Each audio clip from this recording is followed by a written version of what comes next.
kurang memuaskan, jeblok di 6 pertandingan pertama. Pelatih juga memutuskan mengundurkan diri. Di dalam GBLA bisa dibangun museum, kemudian merchandise store. Tetapi ya semua orang sekarang punya kesempatan yang sama untuk membeli tiket dengan harga yang resmi. Dengan kemajuan sekarang yang sudah dirasakan dan juga Persib juara untuk musim depan, apakah optimis stadion ini akan penuh lagi? Pak Erick Thohir sebagai Ketum PSSI, sejak Pak Ferry Paulus sebagai Dirut LIB, itu proses komunikasi itu sangat baik. Boyan Hodak mengatakan bahwa dia ingin mempertahankan kerangka tim di musim ini, tapi itu tergantung budget dari manajemen. Mumpung manajemen ada di sini, saya mau nanya untuk budgetnya sendiri. Teddy Cahyono menjadi salah satu sosok penting di balik kesuksesan Persib menjuarai Liga 1 musim 2023-2024. Saya mau langsung nanya ke orangnya karena sudah ada di samping saya, sudah bermain ke redaksi Liputan 6. Mas Teddy, selamat sore, terima kasih waktunya Mas. Selamat sore Mas Glenn, terima kasih atas undangannya bermain di Liputan 6. Terima kasih banyak sudah meluangkan waktu. Mas Teddy, sebelum saya mau nanya banyak nih soal Persib juara musim ini, saya mau tahu dulu cerita dari Mas Teddy. Mas Teddy itu sebetulnya memang udah lama ya di dunia olahraga ini? Iya, cukup lama sebenarnya karena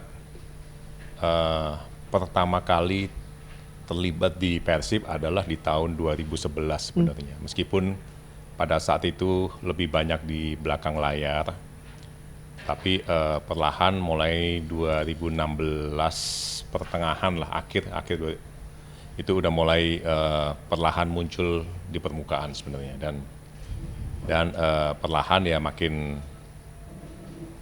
banyak yang dilakukan sesuai dengan tuntutan zaman yang berubah juga. Jadi ya dengan perjalanan panjang ya sampai sekarang lah. Kalau ngomongin soal transfer window, biasanya postingan atau story dari Mas Teddy ini salah satu yang paling ditunggu bobotoh karena banyak kode-kode biasa yang dikasih. Apakah itu memang salah satu tugasnya Mas Teddy? Enggak, sebenarnya itu mungkin karena kebetulan ya, karena mungkin karena kecintaan bobotoh atau supporter sepak bola kepada timnya. Jadi apapun yang berkaitan dengan pemain baru dan lain-lain kan selalu ditunggu pada saat transfer window. Jadi bukan hanya di Indonesia lah sebenarnya. Karena kan memang di dalam sepak bola itu proses perpindahan pemain itu kan hanya bisa dilakukan di periode transfer window. Dan itu pasti sangat menarik dan sesuatu yang sangat ditunggu-tunggu oleh para supporter.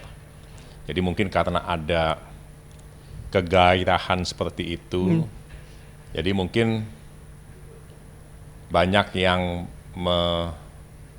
mencocok-cocokkan lah ya. Cocologi lah ya. Cocologi antara apa yang diposting dengan apa dianggap sebagai kode, padahal tidak ada maksud dan tidak ada satupun dari postingan itu berupa kode gitu.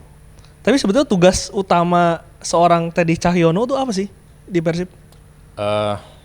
Jadi sporting yang membawai tim ya, termasuk mengenai operasional tim Persib, termasuk untuk urusan transfer pemain dan pelatih dan lain-lain. Kalau keuangan ya keuangan pada umumnya lah di perusahaan ya. Dan kemarin pada saat juara pun ada satu video yang viral ketika perayaan selebrasi, terus pelatih kiper menawari medali itu ke Pak Teddy. Itu gimana? Iya, sebenarnya mungkin ceritanya kan dari LIB kan pasti sudah menghitung jumlah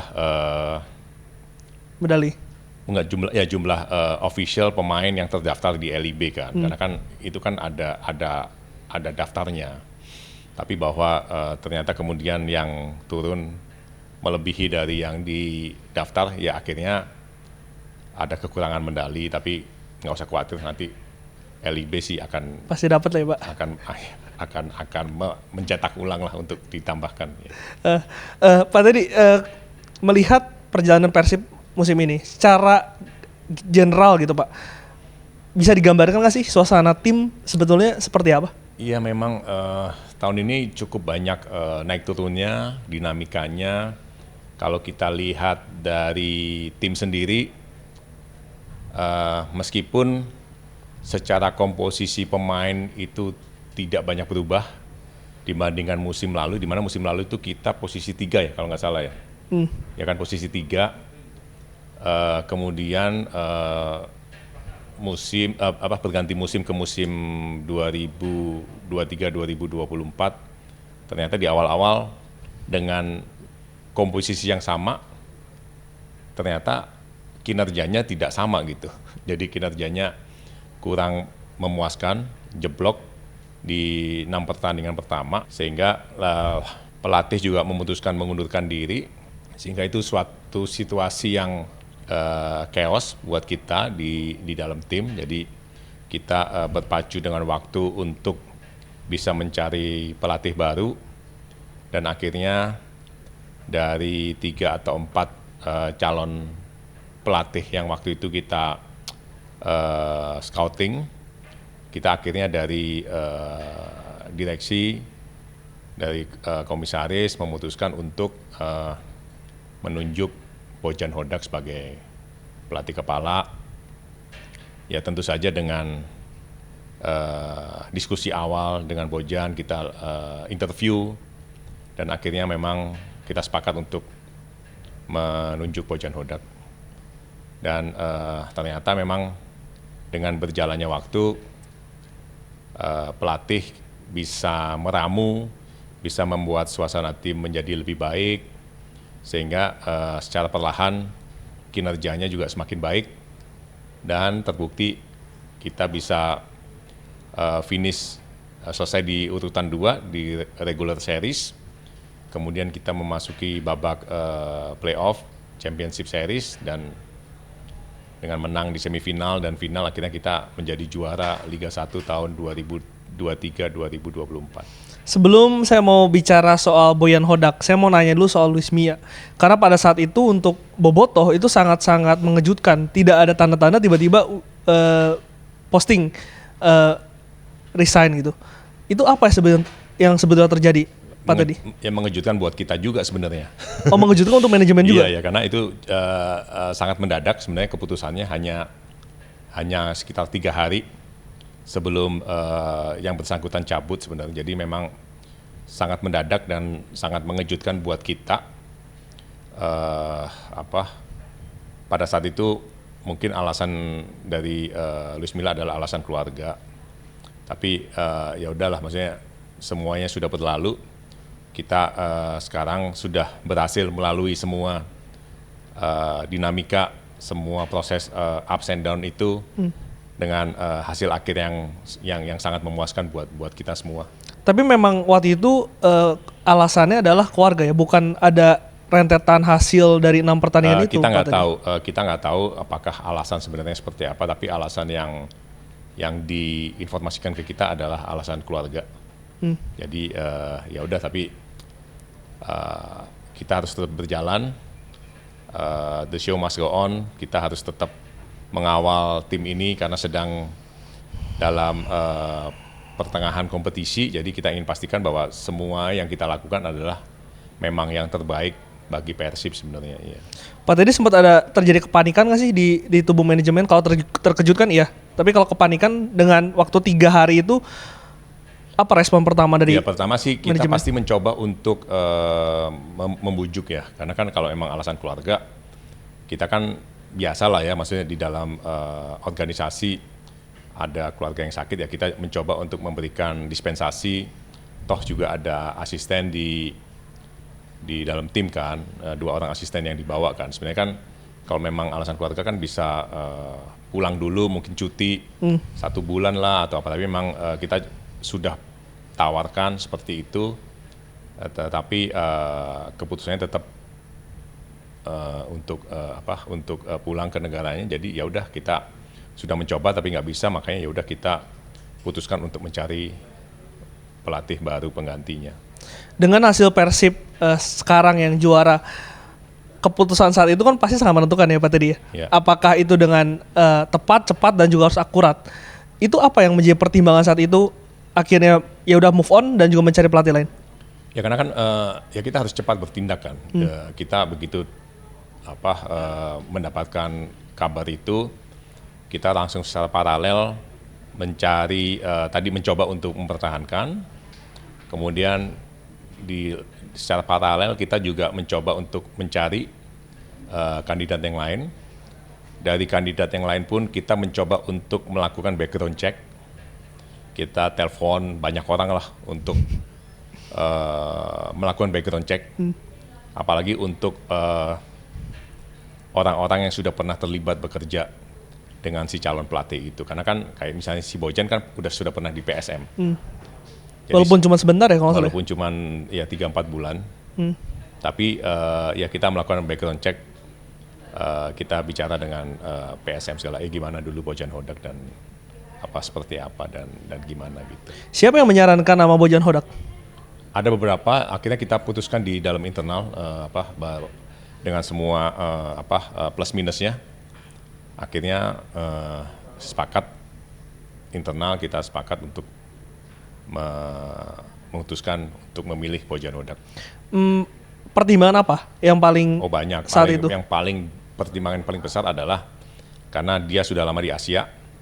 Di Malaysia dia lama Di ya? Asia ya, karena kan kulturnya pasti beda. Terus kemudian apalagi Bojan juga pernah di Indonesia selama 3-4 bulan. Terus kemudian lama sekali di Malaysia dengan prestasi yang ada di Malaysia. Jadi atas dasar pertimbangan itu dia mempunyai nilai lebih dibandingkan dengan kandidat yang lain sebenarnya. Jadi kemudian ditambah dengan rekomendasi atau atas background check tadi, akhirnya ya kita sepakat untuk menunjuk Bojan Hodak sebenarnya. Kandidat lainnya itu lebih banyak luar atau lokal saat itu? Kebanyakan luar, ada satu yang juga pernah di Asia, tapi sekarang udah tidak di Asia. Mark Klok kemarin sempat curhat di sosial medianya, mengatakan bahwa tim ini sempat frustasi ketika ditinggal. Tapi dengan waktu yang begitu cepat, Bojan ini diakui juga oleh beberapa pemain mampu menyatukan tim gitu. Itu gimana Pak Teddy melihat sosok dari Bojan Hodak? Memang saya lihat Bojan ini sangat komunikatif ya. Jadi dia bisa berkomunikasi dengan baik, dia bisa membawa suasana lebih hidup. Jadi dia bisa menjadi ayah bagi pemain-pemain itu sehingga merasa mempunyai sosok ayah di dalam tim, bisa membawa suasana berlatih meskipun disiplin tapi dengan suasana gembira. Jadi karena kan sebenarnya kan ini kan sepak bola ini kan permainan ya, maksudnya pada saat bermain kan ya kayak kita gimana sih filosofi orang bermain kan harus senang ya, Harus fun ya. harus fun. Jadi itu ya saya rasa salah satu kunci juga yang dia tanamkan ke dalam setiap individu ya, bahwa ya kita main bola ya harus fun meskipun kita harus fight di lapangan, tapi jangan lupakan kesenangan kita pada saat kita bermain sebenarnya. Dan katanya itu yang menjadi kalimat pertama yang disampaikan Bojan kepada para pemain. Ya. Tapi kalau di luar lapangan Bojan itu sosok seperti apa sih? Serius? Sosok yang dia bisa suka bercanda? Dia bisa membawa suasana lah, bahwa dia bisa bersikap kapan harus serius, kapan harus bercanda. Dia bisa membawa suasana itu ke dalam tim. Dan yang paling salah satu yang diapresiasi Pak tadi kepada Bojan Hodak adalah tim ini kan dibangun bukan atas keinginan dia. Ini banyak pemain-pemain yang menjadi pemain-pemain warisan. Kita tahu bahwa ada Kevin, ada Bertrame yang didatangkan di paruh musim kedua. Tapi dengan warisan itu bisa membawa juara, apakah ini juga membuktikan kualitas dari Bojan Hodak secara taktik? Tadi bahwa kita kan di musim sebelumnya kan udah finish di urutan ketiga ya, malah kita pada saat itu masih dalam perburuan bisa menjadi juara juga sampai ke week berapa ya, 31 kalau nggak salah. Jadi sebenarnya secara komposisi tim Persib mempunyai kualitas sebenarnya. Tapi bahwa di awal-awal musim tahun ini ada suasana yang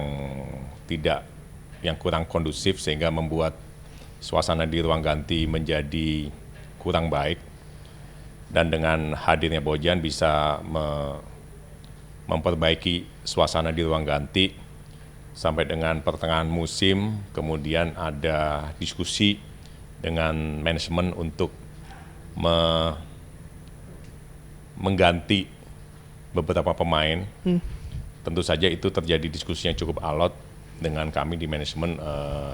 Akhirnya kita sepakat untuk mengganti dua pemain asing. Terus kemudian kita juga tarik kembali hand karena dari bek kanan yang ada Putu Gede diminta balik ke Bayangkara, sehingga ada terjadi kesepakatan tiga pihak ya, bahwa kemudian kita juga pinjamkan Robby Darwish ke Dewa United.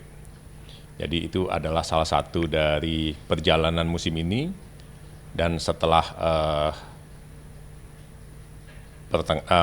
musim kedua juga Stefano Beltrame juga ternyata butuh waktu untuk beradaptasi, dan setelah beberapa minggu beradaptasi ya udah mulai kelihatan, udah mulai menyatu, udah tahu cara bermain yang dilakukan di Persib di Asia, karena memang ternyata berbeda dengan di Italia. Jadi ya ternyata, tetapi itu adalah suatu perjalanan naik turun, dan pada akhirnya kita semua bisa bergembira dengan merayakan kemenangan menjadi juara Liga 1 ini. Tapi Beltrame itu termasuk cepat ya untuk adaptasinya dibandingkan dengan pemain asing lain? Beberapa minggu lah ya, iya. Beberapa minggu, karena kalau kita dengar dari Beltrame ya tipikal bermain bolanya beda gitu kan. Kalau di Indonesia harus banyak berlari. Jadi ya itu proses adaptasi lah ya. Tapi karena kalau kulturnya beda ya. Kulturnya beda ya. Kalau Pak tadi melihat apa sih nyawa ataupun kunci dari tim Persib di musim ini? Saya rasa kebersamaan yang sangat baik. Maksudnya tim ini bisa menjadi satu keluarga yang saling mendukung, saling mensupport. Semua orang punya bagiannya masing-masing dengan tujuan utama menjadikan Persib juara. Antar pemain dengan official, kemudian dengan supporting yang lain, kemudian termasuk dengan tim behind the team. Itu juga harus kita apresiasi. Ada sekitar 100-an orang pegawai di kantor yang mendukung tim ini, yang tiap hari bekerja untuk mendukung tim ini bisa bermain dan bertanding dengan baik. Duet David da Silva dan Joe Ciro ini menjadi duet mematikan yang dimiliki oleh Persib. Kita pernah punya Beckham Barkoi, kita punya juga di 2014 itu Sinaga, dan juga pemain-pemain lainnya gitu. Apakah ini memang menjadi duet maut yang terbaik yang dimiliki oleh Persib? Ya, kalau kita lihat dari data statistik ya, jumlah gol dan assist dari Ciro dan David ini memang sangat bagus ya. Jadi ya itu terbukti karena memang mungkin mereka sudah berapa tahun bersama-sama ya, 2-3 tahun bersama-sama di Persib ya. Jadi saya rasa kemudian sama-sama berhasil, jadi bahasanya juga nyambung. Jadi saya rasa banyak faktor yang bisa membuat mereka sangat klop. Mereka saling mendukung, tidak saling egois, jadi malah saling membantu ya di antara satu dan lainnya. Jadi itu adalah salah satu kunci sukses tim Persib ini. Semua elemen saling membantu. Menurunkan ego pemain bintang ini kan sulit ya, Pak Teddy, karena pemain Persib ini selalu diisi oleh pemain-pemain bintang yang nasional, bahkan untuk pemain asingnya pun ini top gitu. Apakah ini juga sekali lagi Boyan Hodak ini bisa menurunkan ego pemain atau seperti apa? Iya, saya rasa tadi dengan komunikasi yang baik, makanya semuanya bisa diajak bicara untuk bisa memberikan kontribusi sesuai dengan porsinya masing-masing, karena kita semua punya tujuan utama, satu tujuan buat kita semua, bahwa kita ingin membawa Persib menjadi juara.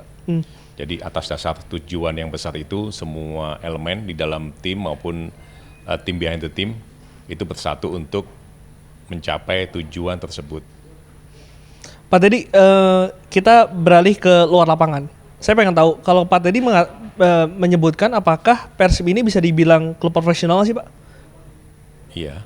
Kalau iya, apa Pak yang menjadi indikator dia profesional atau enggak? Memang kan ini kan Liga 1 ini kan liga profesional sebenarnya kan. Jadi ya memang secara definisi ya harus menjadi profesional. Tapi kan bahwa sepak bola di Indonesia, industri sepak bola di Indonesia kan masih dalam tahap berkembang ya, dan memang udah sangat jauh lebih baik dibandingkan dulu. Tapi kan masih banyak kekurangan yang harus dilakukan sebagai klub profesional. Jadi contohnya misalnya kan sebagai klub profesional itu kan setiap tahun kita melakukan proses licensing dari AFC. Itu ada 5 kategori dan itu harus semua dipenuhi. Nah, sedangkan di Indonesia kan banyak sekali kategori itu yang cukup sulit sebenarnya. Apa itu, Pak? Contohnya misalnya infrastruktur. Infrastruktur seperti lapangan latihan. Ya, lapangan latihan, Stadion. stadion, dan lain-lain. Itu kan ya harus diakui bahwa di Indonesia memang masih sulit untuk bisa mempunyai infrastruktur yang baik bagi klub profesional sebenarnya. Jadi ya, tapi kita sih sangat yakin ya bahwa dengan kemajuan industri sepak bola, kemudian dengan di bawah kepemimpinan ketum yang baru Pak Erik, itu juga udah terlihat banyak sekali kemajuan yang kita rasakan di dalam industri sepak bola, dan kami sangat yakin bahwa kedepannya industri sepak bola di Indonesia bakal makin maju. Dan dengan industri yang makin maju, maka semua faktor-faktor elemen pendukung tadi perlahan-lahan pasti akan bisa catch up, bisa menuju ke perbaikan. Saya sempat ngobrol sama beberapa pengamat dan juga mantan pemain. Masalah utama di sepak bola kita ini salah satunya adalah infrastruktur yang membuat entah itu pembinaan kurang berjalan dan lain-lainnya. Sebagai klub, Pak, apakah memang infrastruktur itu juga menjadi salah satu masalah? Dan kalaupun iya, apa pendanaannya kah? Nggak, kebetulan kami di Bandung tuh mendapatkan bantuan, support, dukungan dari Pemkot setempat. Jadi kita ada satu tempat latihan milik pemerintah kota, Sidolik, yang memang diberikan kepada kita untuk bisa kita berlatih di situ. Dan itu sudah sangat membantu sebenarnya. Tapi idealnya kan kita harus bisa memiliki tempat latihan sendiri sebenarnya. Jadi supaya kita bisa lebih bebas untuk memakai kapan aja dan lain-lain kan. Jadi itu salah satu hal penting. Tapi ya kedepannya kami percaya bahwa semua itu perlahan-lahan pasti akan bisa terpenuhi pada saat industri sepak bola sudah semakin baik. Kayaknya kalau di Asia Tenggara tuh JDT yang paling infrastrukturnya paling top kayaknya. Ya, tapi kan dukungannya juga luar biasa apa ya. Dari Pak, tadi kemarin saat perayaan di depan Gedung Sate ada 2 poin yang saya tangkap dari Pak Glenn Sugita. Selain tiket ada juga soal GBLA yang akan dikelola oleh tim Persib selama 30 tahun. Itu gimana, Pak? Maksudnya mekanismenya seperti apa? Memang bahwa kita itu sedang dalam proses untuk penandatanganan perjanjian kerjasama dengan pemerintah kota Bandung untuk mengelola GBLA selama 30 tahun. Itu bentuknya adalah dengan konsep kerjasama pemanfaatan. Itu proses yang cukup panjang, mungkin sudah 2 tahun ya. Kayaknya kurang lebih 2 tahun proses itu, karena itu harus melalui proses tender dan lain-lain. Jadi memang kita sudah dinyatakan sebagai pemenang dari proses tender tersebut. Sehingga kita sedang menunggu proses awardingnya dan penandatanganan perjanjian kerjasamanya. Jadi mudah-mudahan 1-2 minggu ini sudah bisa ditandatangan. Kemudian setelah tanda tangan akan ada serah terima pengelolaan dari Pemkot kepada Persib. Artinya nanti akan dikomersialkan untuk Persib, atau apa yang akan dilakukan oleh PBB terhadap stadion itu? Ya, pasti butuh waktu, butuh sumber dana yang sangat besar, tapi dengan nama besar Persib, dengan potensi besar yang dimiliki oleh Persib sih inginnya GBLA ini bisa menjadi suatu tempat tujuan wisata, sports tourism, seperti klub-klub besar di luar negeri, di mana di dalam GBLA bisa dibangun museum, kemudian merchandise store, terus kemudian stadium tour. Jadi ya persis seperti stadion di luar negeri lah. Ada museum tour, ada stadium tour. Setiap hari orang bisa datang dan melihat Jadi ikon lah ya Pak ya? jadi ikon, jadi pusat tujuan wisata lah. Kebayang sih maksudnya dengan tadi Persib yang memang mempunyai pendukung satu Jawa Barat, jadi bisa kebayang maksudnya bahwa wisatawan lokal maupun luar negeri bakal datang ke sana. Kemudian mungkin sekolah-sekolah se-Jawa Barat akan melakukan study tour ke museum dan stadium tour. Kemudian harus ada tour guide yang membawa untuk menjelaskan sejarah Persib, dan itu mungkin sistemnya adalah satu jalan. Ada rutenya ya? Ada rutenya, jadi ya, nggak akan tabrakan. Jadi satu rombongan akan ada jalan. Jadi ya satu jalur aja sampai keluar di merchandise store.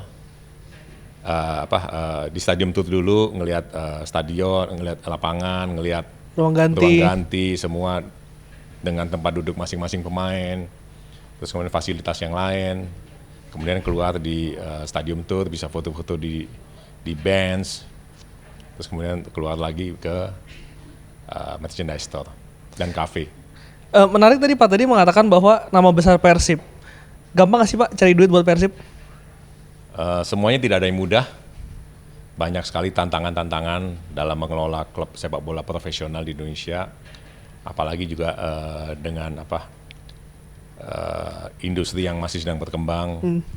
Banyak sekali tantangan yang harus satu persatu dilalui, tahapan demi tahapan itu harus dilalui. Tapi kami sih sangat yakin bahwa industri sepak bola akan semakin baik di Indonesia. Salah satu tim di Indonesia yang berani melakukan perombakan terhadap tiketing adalah Persib. Meskipun memang saya tahu banyak sekali kritikan yang dilontarkan kepada PT BBB. Bahkan kemarin Pak Glenn mengatakan akan menghilangkan tiket gelang ya Pak ya. Akan diganti dengan kartu seperti di luar negeri berarti. Itu kapan kira-kira akan dilakukan? Ya mungkin secara bertahap ya akan dilakukan. Tapi bahwa dengan dunia digital yang sudah berkembang sampai sekarang, bahwa sekarang kita pun kalau ke airport, paspor udah tidak perlu ada petugas, semuanya pakai face recognition. Jadi saya rasa juga dengan perkembangan zaman, perkembangan teknologi, nanti juga Persib akan mengarah ke arah face recognition, sehingga nanti memudahkan proses orang yang telah membeli tiket secara elektronik itu bisa langsung menggunakan face recognition di stadion. Jadi misalnya yang beli adalah Glenn Joshua gitu kan udah terdaftar di apps, semuanya udah terverifikasi. Begitu masuk ke stadion, ya harus Glenn Joshua yang masuk, nggak bisa orang lain. Artinya ini untuk menghindari calo-calo itu Pak? Sebenarnya kita tidak pernah bicara mengenai bahwa ini menghindari calo atau apa ya. Kita hanya ingin memastikan bahwa orang yang masuk ke dalam stadion adalah memang orang yang sesuai telah membeli tiket. Jadi makanya kenapa kita melakukan proses verifikasi terhadap pembeli-pembelinya. Kita mengharuskan mereka mengupload KTP dan lain-lain, karena tadi kita ingin mengidentifikasi siapa yang membeli.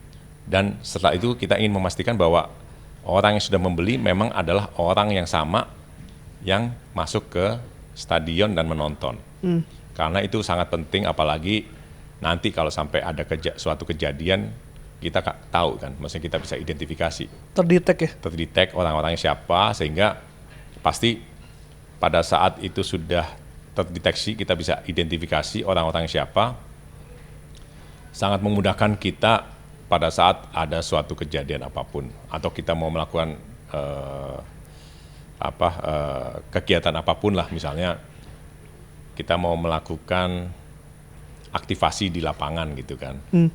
Oh misalnya penonton dengan nama ini silakan datang turun ke lapangan misalnya pada saat kita sebelum kick off ya, untuk melakukan tendangan penalti misalnya dengan kiper ketiga kita. Jadi mungkin banyak sekali aktivasi yang kita bisa lakukan pada saat kita sudah bisa mengidentifikasi orang-orang yang hadir dan nonton di stadion. Kebayang ya, jadi misalnya kita bisa melakukan entertainment lah, sports entertainment di dalam stadion bagi orang-orang yang nonton. Misalnya tadi 2 jam sebelum kick off tadi kita bisa identifikasi, oke, orang-orang yang beruntung 10 orang bisa turun Ke lapangan. melakukan tendangan penalti kepada kiper ketiga kita yang bisa memasukkan misalnya 3 gol dari 10 kesempatan mendapatkan hadiah jersey misalnya. Jadi banyak sekali hal-hal aktivasi yang kita bisa lakukan pada saat kita sudah bisa mengidentifikasi orang-orang, dan yang paling utama adalah faktor keamanan. Keamanan sebenarnya. ya. Artinya fans experience dan juga keamanan itu ya yang ingin dituju. Pak Teddy, tapi saya harus nanya karena kemarin saat tiket gelang itu diberlakukan, salah satu kritikan yang disampaikan oleh Bobotoh adalah Bobotoh yang dari luar nih, yang dari luar, karena kan kemarin salah satu kritikan adalah menukarkan lagi ke kodim-kodim gitu. Nah berarti kalau dengan skema ini tidak perlu lagi ada penukaran perlu, seperti itu. Iya, karena kan memang bisa langsung di scan ya, dipindah ya wajah kita kan. Jadi udah tidak perlu lagi. Tapi kan tadi itu semua kan perlu waktu, perlu sumber daya yang besar untuk kita bisa mencapai ke tahapan itu sebenarnya. Harga tiket Pak, kemarin sempat juga jadi perbincangan, itu sebenarnya gimana sih ceritanya, masukan apa yang diterima? Ya memang PBB? Penentuan harga tiket kan kita juga harus menghitung juga biaya penyelenggaraan yang harus kita keluarkan kan untuk mengadakan satu pertandingan kan, bahwa dengan biaya yang besar kita juga harus memastikan bahwa kita bisa menutup biaya penyelenggaraan itu gitu. Jadi dan juga kan kita sebagai klub profesional kan pendapatan tiket adalah salah satu dari Masukan utama. pemasukan yang bisa di-generate bagi klub kan ya. Dan ketika kemarin Pak, saya mau tahu dong perasaan Pak Teddy ketika kritikan juga kemarin sempat sangat keras, bahkan sempat ada boykot tidak ke stadion itu. Gimana sih Pak perasaan seorang Teddy Cahyono? Ya sebenarnya kan karena gini, ini kan tiket online ini kan kita sudah lakukan dari tahun 2018 sebenarnya. Proses sosialisasi, edukasi, dan perlahan-lahan itu kita selalu perbaiki terus, dan secara bertahap kita selalu improve sampai dengan sekarang bahwa satu KTP hanya bisa membeli satu tiket. Itu adalah suatu proses evolusi dari 2018 itu satu akun email bisa membeli 10 tiket sebenarnya.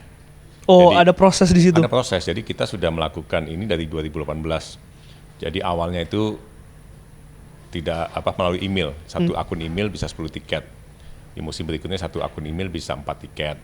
Musim berikutnya satu akun email bisa 2 tiket. Sampai kemudian pada saat COVID kan, setelah COVID dibuka penonton boleh masuk. Orang-orang udah boleh bisa ke mall, itu kan kalau Pak Glenn ingat kan dari pemerintah mengharuskan ada aplikasi Peduli Lindungi. Setiap kita masuk mall kita harus dicek apakah udah vaksin atau belum gitu kan. Nah itu kita juga melakukan hal yang sama.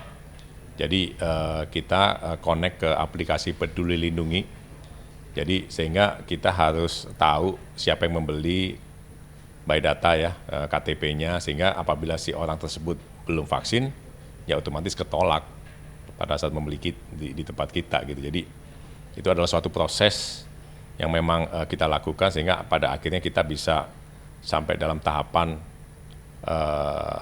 sistem tiketing yang satu KTP satu tiket, bahwa memang ini adalah suatu rencana jangka panjang yang memang kita sudah rencanakan dari awal.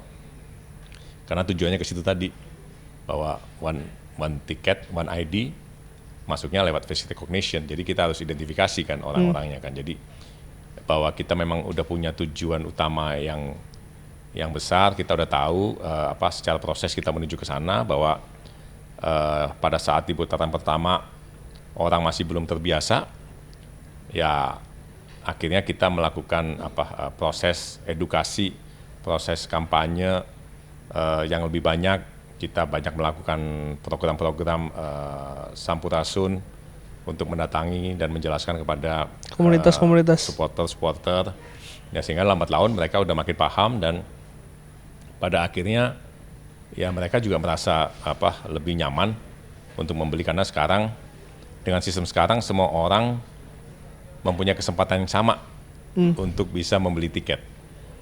Kalau dulu kan nggak bisa.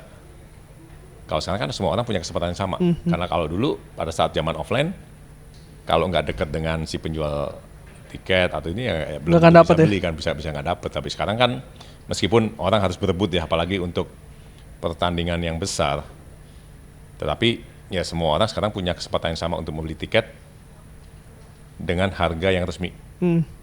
Harga yang Harga yang resmi, iya. nggak mahal Ya, seperti kalau di dulu kan banyak kalau- harga yang tidak resmi, iya. Tapi kan Pak Teddy bahkan ada juga banner-banner yang sempat dibentangkan di stadion saat itu. Kenapa sih tetap teguh, Pak? Karena memang kita punya tujuan yang baik, punya niat yang baik, membawa Persib menjadi baik, dan ini adalah salah satu tahapan yang harus dijalani, dilakukan, dan kami sangat percaya ini adalah suatu proses. Kemudian juga kita di internal juga timnya sangat solid, bahwa kita punya mimpi dan tujuan yang sama, ingin memperbaiki atau membawa perbaikan, membuat suatu peradaban baru menonton sepak bola dengan aman dan nyaman. Dan klub profesional itu juga harus seperti itu ya, Pak ya? Maksudnya kiblatnya harus ke klub-klub luar karena klub Iya. luar sudah mengimplementasikan itu. Ya apalagi setelah kejadian Kanjuruhan kan ya, Yes. maksudnya kita makin Aware ya, Pak? percaya, kita makin yakin bahwa sistem yang kita lakukan ini memang sudah benar, meskipun banyak tantangannya, tapi kita makin menguatkan kita bahwa kita sudah di jalan yang benar, dan itu yang kita terus secara konsisten kita lakukan, kita konsisten, kita push untuk terus melakukan secara konsisten melakukan sistem yang kita memang sudah Sepakati itu ya? sepakati itu. Ya dengan kemudian kita mencoba untuk lebih aktif menjelaskan. Dengan kemajuan sekarang yang sudah dirasakan dan juga Persib juara untuk musim depan, apakah optimis stadion ini akan penuh lagi, Pak Teddy? Ya kalau kedepannya kita optimis lah karena Persib mempunyai supporter yang besar. Jadi kami sih optimis kedepannya stadion bakal penuh terus. Pak Teddy, musim depan Pak Ferry Paulus mengatakan sistem kompetisinya akan tetap sama, ada Championship Series. Kalau Persib sendiri sikapnya itu gimana sih, Pak? Mendukung nggak sih atau lebih baik regular season? Nggak, sebenarnya kan sistem ini kan memang mungkin saya cerita asal muasalnya ya. Jadi pada saat Sarasehan di Surabaya itu semua owners 18 klub itu berkumpul sebenarnya. Jadi memang dilontarkan beberapa opsi lah. Dari LIB kita diskusi dengan PSSI, ada 18 klub. Akhirnya kemudian kita bersepakat untuk menggunakan Championship Series. Tentu saja kita udah sepakati di awal nih sebelum kompetisi mulai. Tentu saja dari sistem pasti ada plus minusnya lah dibandingkan dengan sistem kompetisi yang biasa. Karena kan plus minusnya begini, jadi kalau misalnya kita lihat di musim ini ya, itu kan Borneo itu sudah sudah bisa dinyatakan sebagai juara itu di week keberapa ya? 30-an ya? 28-an ya? 28 mungkin, 28, 29 gitu dia udah juara sebenarnya. Kan secara entertainment jadi kurang menarik tuh sebenarnya. Karena udah ketahuan juaranya. Sisa pertandingannya udah Nggak menentukan. nggak menentukan, tapi dengan sistem championship sampai week 34 pun posisi 34 belum ketahuan. Betul. Madura tuh di last week ya. Madura di week 34 baru ketahuan bahwa dia lolos. Nah, plus minus sebenarnya. Nah, kalau dari sisi sporting ya, dari sisi sporting itu plus minus. Tapi kalau buat kita asalkan semuanya sepakat di awal bahwa ini kita sepakat dengan sistem ini, ya udah kita harus hormati keputusan bersama tersebut, ya udah kita jalankan gitu. Tapi ini kan sistem kompetisi kita tuh suka berubah-ubah ya Pak ya. Dan ini cocokologinya, kalau misalkan sistemnya seperti kemarin, ini angin segar buat Persib. Karena Persib 2014, 2094 itu sistemnya bukan full competition, Pak Teddy. Ya mungkin ya tadi cocokologi tadi ya, tadi mungkin ya kebetulan juga ya. Jadi ya kita nggak pernah tahu, karena kan ya kita lihatlah musim depan kan bakal dengan sistem yang sama, championship kan. Jadi ya kita lihat juga ya, kebetulan atau seperti apa kan. Yang menarik lagi adalah pemain asing. Ini ditambah menjadi 8 dan saya merasa tidak ada, saya membaca tidak ada komplain dari pihak klub. Ini memang karena mendukung 8 pemain ini, Pak? Sebenarnya belum pernah didiskusikan secara serius sebenarnya. Kita baru mulai dikumpulkan besok sebenarnya. Oh besok? Besok siang. Tapi sudah putus kan? Belum. Oh belum putus? Belum. Jadi besok kita akan dikumpulkan semua klub oleh LIB. Saya rasa untuk melakukan evaluasi atas musimnya sekarang, kemudian kita bicara mengenai rencana-rencana yang akan dilakukan untuk musim depan. Tapi sekarang ini sebenarnya sejak Pak Erick Thohir sebagai Ketum PSSI, sejak Pak Ferry Paulus sebagai Dirut LIB, itu proses komunikasi itu sangat baik tuh. Jadi kita tuh 18 klub dilibatkan tuh untuk ngobrol gitu ya? Ngobrol, diskusi, misalnya ada rencana baru tuh, ya kita diajak ngobrol, jadi diminta sumbang saran seperti apa. Jadi memang secara relasi itu sangat cair, baik di antara semuanya. Kalau misalkan nantinya betul 8 pemain asing yang diperbolehkan Pak, ini kan sebetulnya di satu sisi ini akan sangat baik untuk kualitas liga kita, tapi di sisi lain pembinaan usia muda dan juga pemain lokal kita yang mungkin terancam. Itu gimana melihatnya kalau klub Pak Teddy? Gini, satu, saya tidak mau berandai-andai karena memang keputusannya belum diputuskan. Jadi lebih baik kita tunggu keputusan resminya seperti apa. Jadi supaya kita ngomong sesuatu yang sudah konkret ya. Oke, tapi saya akan bahas ini. Sebetulnya ini juga belum tentu konkret Pak, karena bagian ini tapi akan ditunggu oleh Bobotoh. Siapa pemain Persib yang akan diincar Persib di musim depan? Ya makanya kita nunggu regulasinya belum tahu gitu kan. Karena kan itu sangat menentukan sebenarnya. Kalau memang benar 8 pemain asing kan pasti mempengaruhi kebutuhan tim ya. Tapi yang pasti kan musim depan Persib akan main di Asia. Iya. Nah itu kan pasti akan butuh kedalaman squad yang begitu dalam. Sudah ada sebenarnya tapi tidak perlu dipublikasikan lah. Di-spill dikit nggak bisa Pak? Nanti aja kalau udah mulai kelihatan hilalnya. Kapan itu? Nggak tahu. Pak tadi kemarin Boyan Hodak mengatakan bahwa dia ingin mempertahankan kerangka tim di musim ini, tapi itu tergantung budget dari manajemen. Mumpung manajemen ada di sini, saya mau nanya untuk budgetnya sendiri, apakah memungkinkan untuk mempertahankan ya, sedang kita kerangka tim? Diskusikan sebenarnya. Jadi meskipun Bojan lagi pulang kampung, tapi kita tetap berkomunikasi karena kan memang sepak bola itu adalah tidak pernah berhenti. 24/7 tuh ngurusin bola beneran. 24 jam 7 hari itu memang gak ada berhentinya sih. Ada aja. Tapi belum ada ngobrol sama Boyan. Ada. Udah ada ngobrol. Ada. Tapi belum diputuskan gimana ini. Ada. Malam setelah kita leg 1 di Bandung aja malam sampai jam 2 tuh sama Bojan gitu. Jadi nggak pernah berhenti emang sebenarnya proses diskusi dan ngobrol mengenai ya apapun lah mengenai sepak bolanya ya. Termasuk musim depan. Tim tuh kapan sih Pak akan dikumpulkan lagi? Tim sekarang sedang diliburkan untuk kurang lebih 1 bulan. Kita nunggu juga jadwal kompetisi. Itu mulainya kapan, saat ini kan kita belum tahu. Jadi itu akan menentukan proses jadwal latihan pre-seasonnya. Dan saya juga mau nanya soal ini Pak, pembinaan. Mungkin Beckham Putra ini salah satu pemain pembinaan Persib yang paling sukses karena dia juara di 5 level usia untuk kompetisi. Sebetulnya gimana sih Pak kok komitmen dan juga usaha dari Persib untuk bisa membina usia dini ini? Nah, sebenarnya kita tahu bahwa pembinaan itu sangat penting sebenarnya. Makanya mungkin kita adalah salah satu klub yang mungkin di awal-awal itu udah melakukan pembinaan. Jadi kita tuh udah mempunyai diklat itu di Oktober 2013. Itu angkatan pertama tuh banyak yang sudah menjadi pemain di Liga 1 lah. Mulai dari siapa?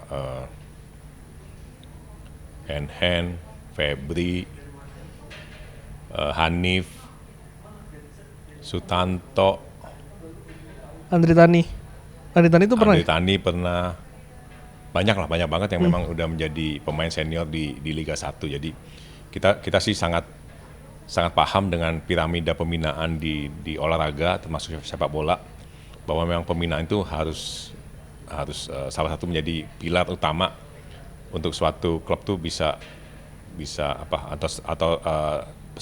pemain bisa selalu ada pemain yang dilahirkan dari pembinaan tersebut. Dan oleh karena itu kemudian kita tahun 2018 itu secara resmi juga membuka Akademi Persib. Itu anak-anak mulai dari umur 10 tahun itu udah mulai berlatih, dan juga kita juga secara reguler di tim senior tuh mengambil pemain-pemain muda yang punya potensi dan kita berikan menit bermain. Kayak sekarang kan selalu ada lah ya, maksudnya di akhir-akhir, apalagi kalau situasi sudah Menang gitu ya. udah menang, jadi mungkin ada pemain muda yang selalu dimasukkan kan, mulai dari Arsan, Atsikri, Ferdi. Itu ada tadi untuk memberikan menit bermain kepada mereka untuk supaya lebih cepat berkembang dan bisa bermain di tim senior.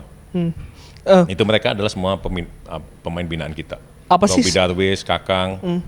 apa sih pas sulitnya melakukan pembinaan ini, karena kita tahu tidak semua klub melakukan itu? Satu pasti butuh sumber daya manusia, ya kan, karena di situ ada satu tim sendiri. Kemudian juga butuh tadi kan mulai pembiayaan juga karena kebutuhan lapangan dan lain-lain. Jadi memang harus ada usaha sendiri, effort sendiri untuk bisa melakukan pembinaan yang baik. Ya, tapi kita kan yakin bahwa pembinaan itu adalah salah satu pilar yang sangat penting untuk tim senior sebenarnya. Oke, Pak Teddy, kita ke topik terakhir. Saya pengen tahu Pak, Pak Teddy ini kan banyak juga bersinggungan langsung dengan mendatangkan pemain. Saya pengen tahu dong Pak, siapa sih pemain yang paling berkesan untuk seorang Teddy Cahyanto, proses negosiasi itu bisa akhirnya berseragam Persib Bandung? Banyak sih, banyak banget. Yang paling satu aja? Banyak banget lah ya, maksudnya banyak banget, tapi ada beberapa yang memberikan testimoni, kayak misalnya saya lihat kemarin Bejo Sugiantoro bikin testimoni gitu kan ya. Jadi tapi banyak banget lah, banyak sekali proses yang dilalui, suka dukanya. Tapi karena kita melakukan sesuatu yang kita cintai, kita sukai, kita punya passion, jadi pasti kita mau melakukan hal yang lebih tuh karena kita passionate kan, kita punya passion di situ gitu. Artinya kalau memang transfer gitu Pak Teddy tuh langsung turun ya? Langsung turun tangan. Itu gimana sih Pak? Maksudnya dia mendekati agennya, pemainnya? Ya pasti kita cari tahu lah, maksudnya pasti satu harus pemain yang dimaui oleh pelatih. Jadi pelatih pada saat kita diskusi dengan tim pelatih, oh misalnya si pemain A, ya udah baru kita berkomunikasi dengan pemain A. Tapi kan apalagi pemain yang punya potensi kan pasti yang mendekati kan banyak. Banyak ya. Jadi ya di situ seninya lah sebenarnya kan. Ya seni mendekati pemain, Ya, membujuk. Mendekati perempuan yang kita sukain gitu. Artinya pengalaman banget Pak tadi. Artinya memang pelatih yang menyodorkan nama ya? Atau kita diskusi, misalnya kita butuh kriteria? satu posisi gitu kan. Mungkin ada beberapa pemain. Dari beberapa pemain itu mungkin kan kita udah mulai scouting kan. Oh si ini masih ada kontrak atau mungkin bisa nggak sih, atau mungkin kita mulai mencoba diskusi dengan kalau memang masih ada kontrak, mulai diskusi dengan klubnya, dengan pemainnya, minta izin gitu. Tapi kalau memang yang udah bebas kontrak, tidak punya kontrak, itu mungkin lebih enak karena kan kita bisa lebih bebaskan untuk diskusi dan lain-lain. Tapi kan biasanya pemain yang gitu kan pasti banyak juga klub lain yang mendekati kan sebenarnya. Jadi ya itu seninya disitulah sebenarnya. Pak tadi saya mau nanya dong, kalau misalkan di liga-liga Eropa kan kalau kita ngedeketin pemain yang belum habis masa kontrak itu harus ada fee yang dibayarkan kepada klub. Di Indonesia tuh ada seperti itu atau ada tapi kok nggak pernah dipublish ya, Pak? Ya, ada sih. Kita juga pernah beberapa kali melakukan. Siapa boleh kasih tahu salah satunya? Nggak usah lah. Nggak usah. Nggak usah. Tapi kenapa itu tuh fee itu tidak dipublish kepada publik gitu? Tidak seterbuka di Eropa. Ya. Saya nggak tahu lah kalau mungkin di Eropa itu mungkin apakah memang suatu kebijakan dari regulator setempat yang harus dipublish ya. Tapi di Indonesia sih jarang ya orang jarang mempublikasikan itu ya. Tapi ada ya, Pak ya? Ada. Jadi untuk musim depan? Kita tunggu aja pengumumannya. Ini jawabannya politis banget. Pak Teddy Cahyono, terima kasih waktunya bersama dengan Liputan 6. Saya doakan sukses dan juga semoga masih melihat Pak Teddy musim depan aja. Kalau musim depan Persib juara, kesini lagi ya. Ditunggu undangannya. Tapi ini gimana nih kemarin postingan-postingan? Enggak lah, ditunggu aja undangannya tahun depan. Siap, Pak Teddy Cahyono, Direktur Persib Bandung sudah bergabung dengan Liputan 6. Bagi Anda yang belum subscribe, komen dan juga like karena setiap minggunya kita akan mendatangkan narasumber untuk bisa membicarakan sepak bola dan juga event olahraga terkini. Saya Glenn Joshua, salam SCTV.